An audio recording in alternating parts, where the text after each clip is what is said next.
ये काला कानून है जो मुसलमानों से उनकी मस्जिदों को, दरगाहों को, खानखाहों को, कब्रस्तानों को, ईदगाहों को छीनना चाहती है।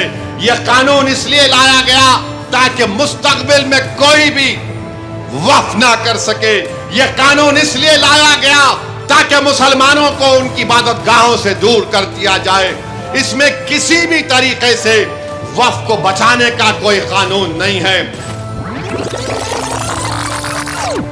जो हालिया दिनों में मरकजी हुकूमत ने रूल्स बनाए, यह बड़ा इनकंसिस्टेंट और गैर वाजबी काम नरेंद्र मोदी की हुकूमत ने किया कि जब मामला सुप्रीम कोर्ट में जा चुका है, रिजर्व फॉर इंटरिम ऑर्डर्स है, कम से कम रुक जाते अखलाकी तौर पर। मगर आपने एक रूल बनाया और रूल 6(1) रूल 10(1) क्या कहता है कि आपको 3 महीने के अंदर वक्फ रजिस्टर में जाना पड़ेगा। ये सबसे बड़ा प्रॉब्लम मुतवल्लियों को होगा। रूल 10(2) यह बोलता है कि डॉक्यूमेंटेशन, वक्फ डीड्स, ये सब चीजों को आपको रिकॉर्ड में देना पड़ेगा। नॉन कंप्लायंस में क्या होगा? रूल 7 सबसे खतरनाक रूल 7 है। 3C एक सेक्शन है इस कानून में जो कहता है कि अगर गवर्नमेंट में वक्फ बोर्ड में कब्जा होगा तो गवर्नमेंट एक सीनियर ऑफिसर को यह बोलेगी कि आप तय करो ये जायदाद वक्फ की है या गवर्नमेंट की है।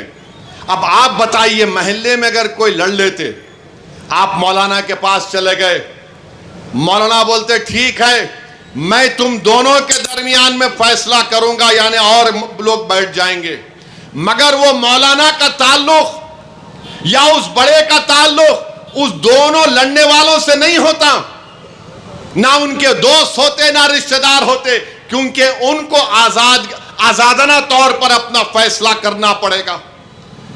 कानून में उसको प्रिंसिपल्स ऑफ नेचुरल जस्टिस बोलते।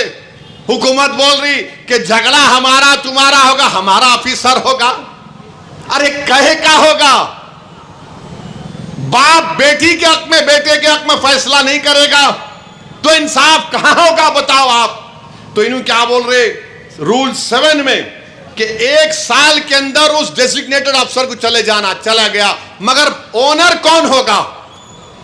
वक्फ बोर्ड होगा या गवर्नमेंट होगी, उसका किसी को नहीं मालूम।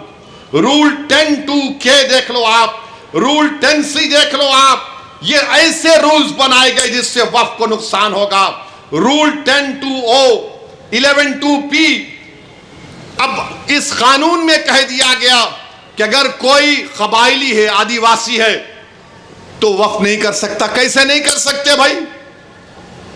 भारत के संविधान में कोई भी आदिवासी मुसलमान हो सकता है। लक्षद्वीप का MP मुसलमान है, हमदुल्ला सईद आदिवासी है। क्या लक्षद्वीप का मुसलमान अल्लाह के नाम पे जायदाद नहीं कर सकता? तो आपने रूल बना दिया कि रूल 10(2)(o), रूल 11(2)(p) जो 5th और 6th शेड्यूल में आता है। बताइए आप क्या है ये? फिर रूल 6(1) रेट्रोस्पेक्टिव, यानी पहले क्या हुआ था। यानी ये सब ऐसे रूल्स बनाए जा रहे हैं जिससे वक्फ बोर्ड का नुकसान कराना चाहते हैं। इसीलिए हमको अपने एहतजाज को कामयाब करना है। और याद रखिए, बीजेपी RSS के पास एक लिस्ट है जो कहते हैं कि तारीख के किसी वक्त में मस्जिद नहीं थी। ये कौन तय करेगा? इस तरह का काला कानून बनने के बाद कलेक्टर को, डेजिग्नेटेड ऑफिसर को इतने पावर्स दे दिए गए रूल 3C में। और फिर हमसे कहा जा रहा है कि आपको डॉक्यूमेंट लाना पड़ेगा। अरे अगर 500 साल 600 साल पुरानी मस्जिद होगी, कहां से डॉक्यूमेंट मिलेगा बताओ?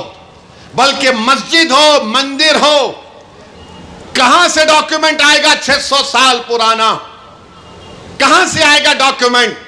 मगर मोदी बोल रहे नहीं, डॉक्यूमेंट दिखाना पड़ेगा। अरे वक्फ बाय यूजर को तुमने निकाल दिया।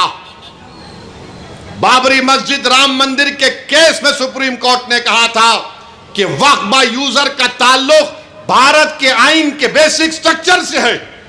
मेरे अजीज दोस्तों और बुजुर्गों, ये काला कानून है जो मुसलमानों से उनकी मस्जिदों को, दरगाहों को, खानखाहों को, कब्रस्तानों को, ईदगाहों को छीनना चाहती है। यह कानून इसलिए लाया गया ताकि मुस्तकबिल में कोई भी वक्फ ना कर सके। यह कानून इसलिए लाया गया ताकि मुसलमानों को उनकी इबादत गाहों से दूर कर दिया जाए। इसमें किसी भी तरीके से वक्फ को बचाने का कोई कानून नहीं है।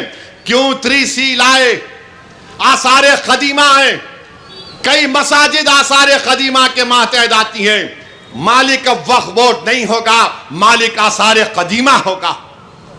माने बनाने वाला कौन? और आसार कदीमा के नाम पर ASI उसका मालिक बन जाएगा। तो मेरे अजीज दोस्तों और बुजुर्गों, ये बीजेपी की पॉलिसी है।